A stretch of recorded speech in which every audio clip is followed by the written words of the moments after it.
lai mun hi khatla tanga ara le lampang mission veng te ti ko tlang te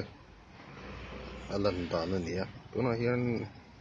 lai veng phei kan hmu hi mission veng le khatla tuna chung khatla east area te pawh kan ti thei awm e kol thei huan area ve lai khan e highlight saka kan hmu hi Aizawl hospital ania tuna sakami hi pp zone in ani bawk ani tin khi lai hian school pui kon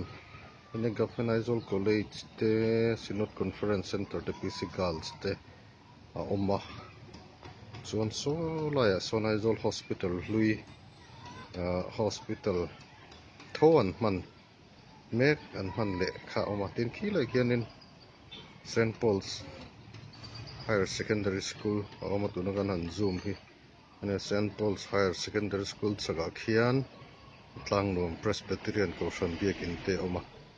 wen tuna hin tlai dar nga havel ani towa mission veng thlang te mission veng te alanga lai vel hi khatla tanga lan dan chu ani Aizawl tunang August thla ro sur han bang le chho vela khuwa thian lai ania tlai lampanga hoi vela nuam du khop mai lai vel bor hin tin tuna hian hei khulai biakin kan hmu khu khatla East Presbyterian ko hran biakin ania heti hian alanga ina chaka hei in var le grey deuh in pawlh hi puar sang khawma in TBL Bavan kha ania tin khilai chaka khianin tui khawtlang Presbyterian biakin kan hmu tuna khilai kan hmu khi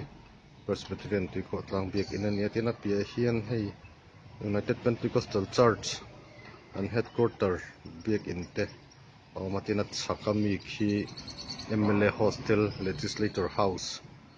MLA te quarter kan ti awm chung te chu ma tin helai piah hianin PCCF forest lampang office kha awma tin helai kan hmu hi khatlakon bazar phei khatlakon taxi stand awmna phei kha a chim lam zawng a lan dan ania kon tak chu building hin a hliah vek avangin a lang thei lowa khang kha helai vel bor khatla atanga a landscape lan dan chu ni tlang pui awm e Aizawl ania hmuh nawm khawp mai